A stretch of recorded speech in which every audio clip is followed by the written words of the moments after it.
Hey friends, Mark Holmes here with my buddy Cowboy Jobu, and as always, thank you guys for watching, commenting, and subscribing to the Jobu Sports Report. Because without you guys, well, I would just be sitting here talking to myself. And it's Saturday afternoon, and I hope you guys are having a great weekend. And again, I want to thank everybody who live streamed last night. We'll be live streaming again on Monday night at 9 o'clock Eastern, as well as doing the Benet Emery Show. So be sure to check us out and be part of the Dallas Cowboys mojo. So I had a little bit of time, so I'm back at looking at our draft picks. And today we are at round three with Jourdan Lewis out of Michigan. Now, some people will say that he may have been a steal. He should have been a top 50 draft pick, but fell because of the questions of domestic violence. Now, you guys will remember we had a situation of Lyle Collins, who was falsely accused of killing his girlfriend and literally was not drafted, and we ended up signing that guy for peanuts. Now, this may end up being a situation like that. Now, the other knock on him is he's a little undersized. So we're going to go ahead and divulge into both of those situations, and we'll talk about it and see what we have. Now, as far as the domestic violence issue, that's one of those ones that's a he said, she said situation, and we'll never really know what happened.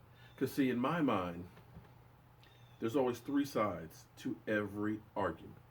There's my story, there's your story, and somewhere in the middle lies the truth. And since none of us were there, we don't really know what happened. All we can go by is the police report and what ends up happening in court. What we've heard is he was home, 1 o'clock at night. His girlfriend came home, saw the lights were on, and they got into an argument about who pays the bills and the lights being on. Now, this is where the stories kind of change. He says he went into the closet to get dressed because he was going to leave. She said she heard him banging on the walls in the closet, and she worried about him, so she wanted to get in to make sure he was okay. He says he was holding the door closed because he just didn't want to deal with the situation. She finally gets in there. He says, "I'm leaving," and she supposedly, he says, grabs him by the leg and doesn't want him to leave.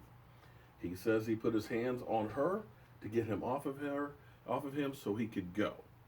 She says she was dragged around the apartment by her neck, and yada yada yada.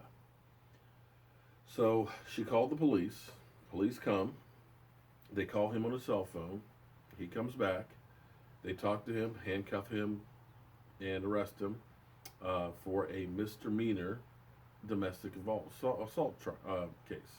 Now, as far as her, she didn't go to the hospital. She supposedly had scratches on her nose and scratch on her hand, but nothing, no marks around the neck. There's one other part of the story that I forgot, and that was when they first got into it, he threw a pillow and a blanket at her before he went to the closet. Now, this isn't a Greg Hardy situation. Far be it. I'm not saying that it's right to put your hands on anybody, but this much I do know. When you're in the heat of the moment and you're in an argument, things escalate. You may say or do things that you will regret later on. And that goes both ways. And to me, it sounds like it was two people that were pissed off, and both of them trying to get their point in. Again, I'm not justifying it. I'm not saying he's innocent. I'm not saying she's innocent. I think they're both guilty. Because in the real world, in real life, this kind of thing does happen. I'm sure you've been part of it, or you've witnessed it. So the trade case that's pending is basically a misdemeanor $500 worst case scenario, maybe 90 days in jail. Doubt that any of that will happen, but we'll see what happens. Now, as far as him on the field, Jourdan Lewis, he's small. He's 5'10", 188 pounds. He runs a 4.5 440, not exceptionally fast. Has a 34.5 inch vertical, broad jump of 10 foot in an inch.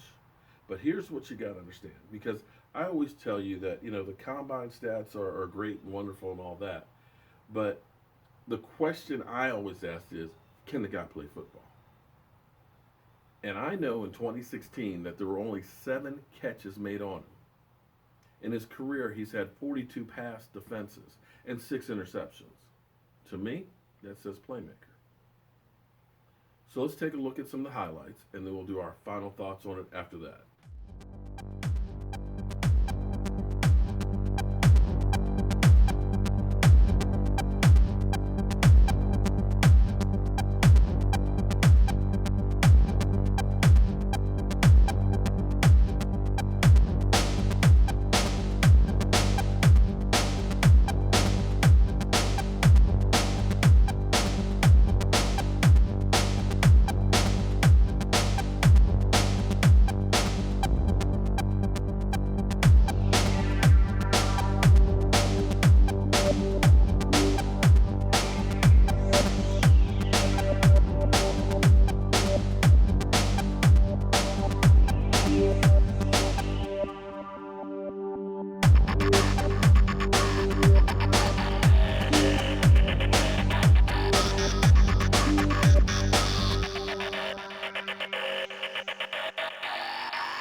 Okay, you guys are back, man.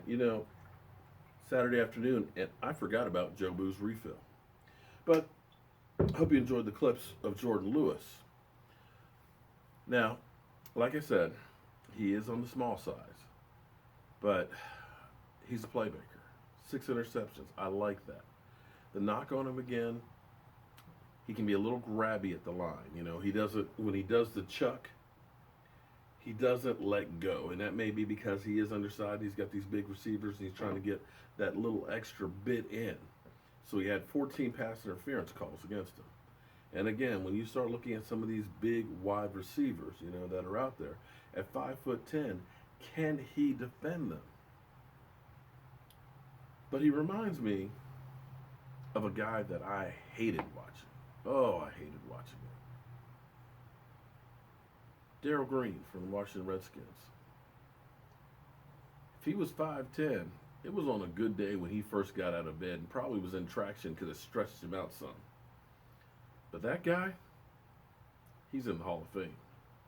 So we'll see how Jourdan Lewis does on this team. I'm looking for some really good things out of him. I definitely think it's an upgrade over Morris Claiborne. So friends, I hope you're enjoying your weekend. I want to thank you all for watching, commenting, and subscribing to the Jobu Sports Report. And if you haven't subscribed yet, click on the picture of Jobu and Sean Lee so you can help spread the mojo. And if you really like it, be sure to share it with a friend, because we want to spread this Dallas Cowboy mojo all across the world. Have a great weekend, and any breaking news on the Dallas Cowboys, I will bring it to you. And once again, they are Super Bowl ringless in Philadelphia.